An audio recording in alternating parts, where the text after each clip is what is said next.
Hello everyone, and welcome to my General Hospital official channel. I hope everyone is having a wonderful day. Before we begin, please hit the subscribe button and give this video a thumbs up. Family comfort, no rest, not guilty. General Hospital jokes that someone is not guilty, that there is familial comfort, and that someone won't go to sleep. Stella Henry tries to find solace in her family. Sasha Gilmore insists she is innocent, and Sonny Corinthos won't stop until he discovers who the shooter was. General Hospital not responsible, because at least one of the blouses Sasha intended for Willow Corinthos had security tags. Detective Harrison Chase detained her for theft. After Chase has read her Miranda rights, Sasha definitely doesn't want a lawyer since she claims that attorneys only represent those who are guilty. Because the tag was still attached, she was about to return it to Logan's department store, but suddenly Chase appeared. She couldn't possibly have stolen the entire 2 bags of clothing she had earlier purchased with Maxie Jones.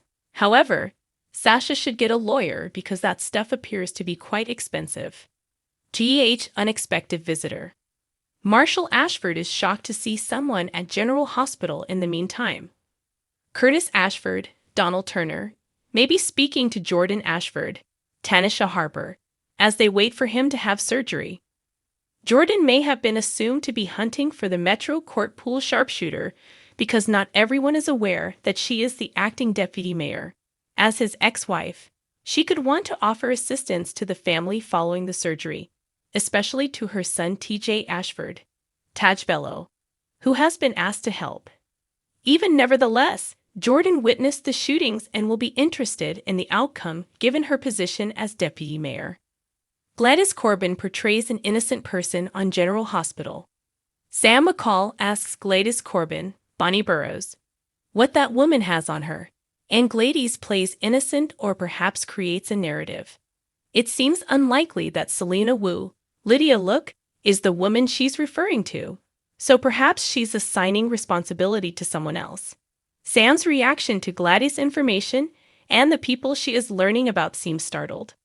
However, Gladys won't want anyone to know what she's truly planning because doing so would mean losing control of Sasha's funds.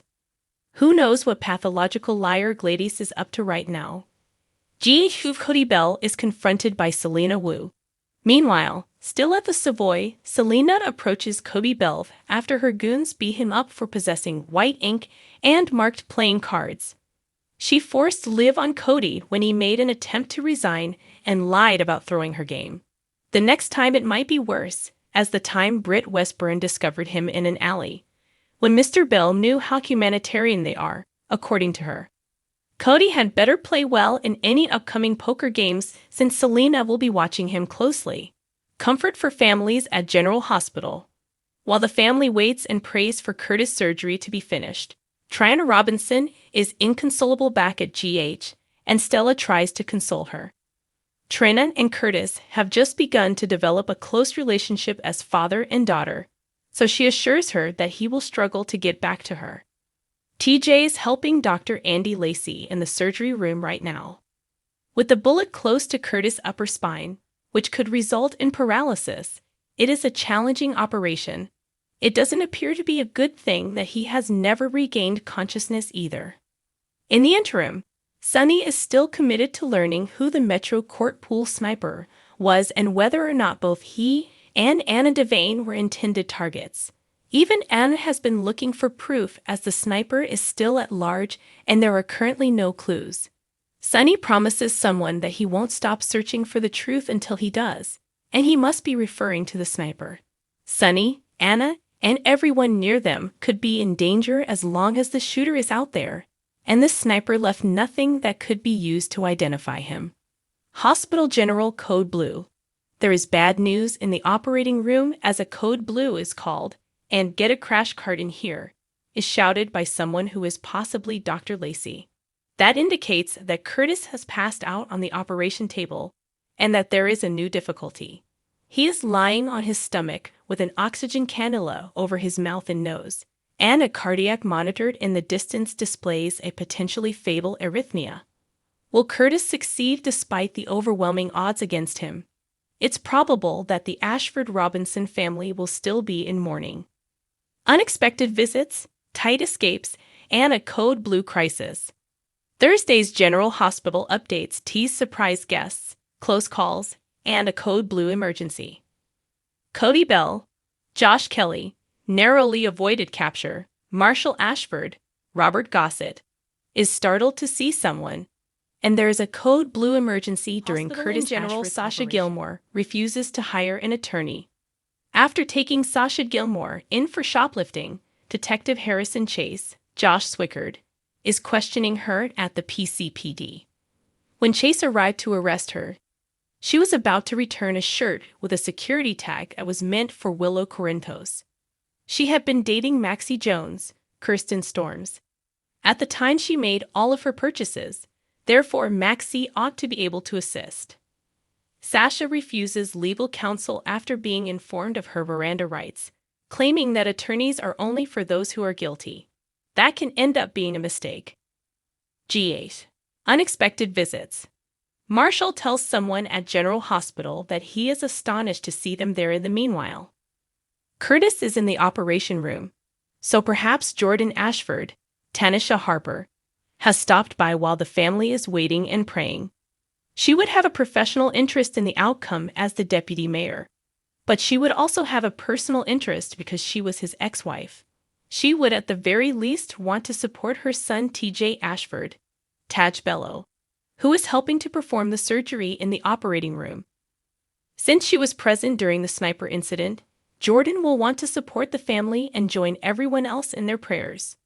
Hospital in General McCall, Sam McCall, who appears stunned and disturbed in another scene, queries Gladys Corbin, Bonnie Burrows. "What does that woman have on you?" Despite the fact that they are positioned close to a clothing rack, it is unclear to whom Sam is specifically referring. Could she be referring to Sasha, whom she set up for shoplifting in the same way that Cody was put up for jewelry theft? If she is acting in that manner, Sam is in total disarray, and Gladys is both the victim and the perpetrator. When Sam questions her, she has that cunning expression on her face.